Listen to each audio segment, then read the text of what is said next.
कितने प्रकार की शिवलिंग होती हैं, बहुत ध्यान से सुनना। शिव महापुराण में 8 प्रकार की शिवलिंग लिखी है। कौन कौन सी?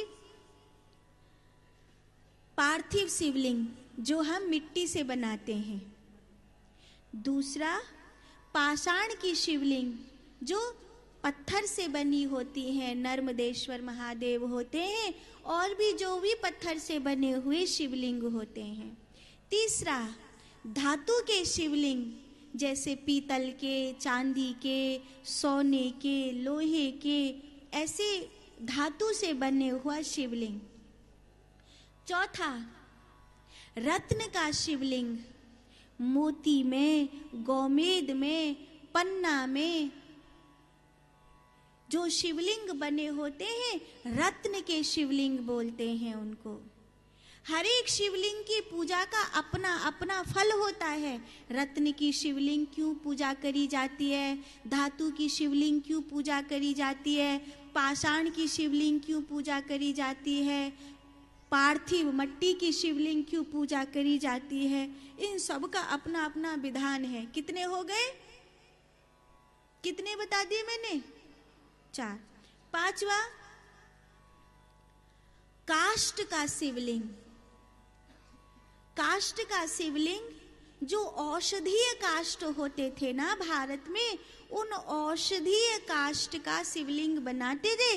तो शिवलिंग पर जब रुद्राभिषेक होता था तो शिवलिंग के जल को अपने ऊपर लेते थे। तो उस काष्ठ के कारण, औषधीय काष्ठ के कारण, उस रुद्राभिषेक से जो जल पड़ता है और वो जो यजमान के ऊपर आता है, उससे वो स्वस्थ हो जाता था। तो औषधीय काष्ठ के शिवलिंग। 5। छठवा, पारद का शिवलिंग। 7वां, स्फटिक का शिवलिंग। ये हो गए 7 शिवलिंग। अब 8वां भाई 7। 8वां है भाव शिवलिंग। ये कहाँ होता है? हमें अपने गुरुजी भोले बाबा की तरह दिखाई दे रहे हैं तो हो गया।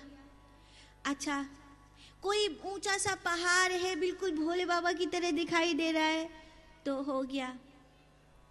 है कोई सुंदर सा फूल खिला है, बिल्कुल भोले बाबा की जैसे दिख रहा है तो हो गया। कुछ नहीं है तो अपने अंगुष्ठ में अपने प्रथम उंगली की मध्यस्थ रेखा को और अंगुष्ठ की सबसे ऊपर वाली रेखा को इस प्रकार जोड़ा, और जैसे ही इस प्रकार जोड़ा तो अपने दाहिने हाथ में जिस प्रकार ये प्रथम उंगली और अंगुष्ठ की रेखा को इस प्रकार जोड़ेंगे तो ये शिवलिंग होता है। और अगर स्वर्ण और कुशा या कलावा इनमें से कुछ भी अंगुष्ठ में या प्रथम उंगली में धारण कर रखा है तो इस शिवलिंग का पूजन भी किया जा सकता है। ये इतना बड़ा महत्वपूर्ण शिवलिंग होता है। तो इसे कहते हैं भाव शिवलिंग।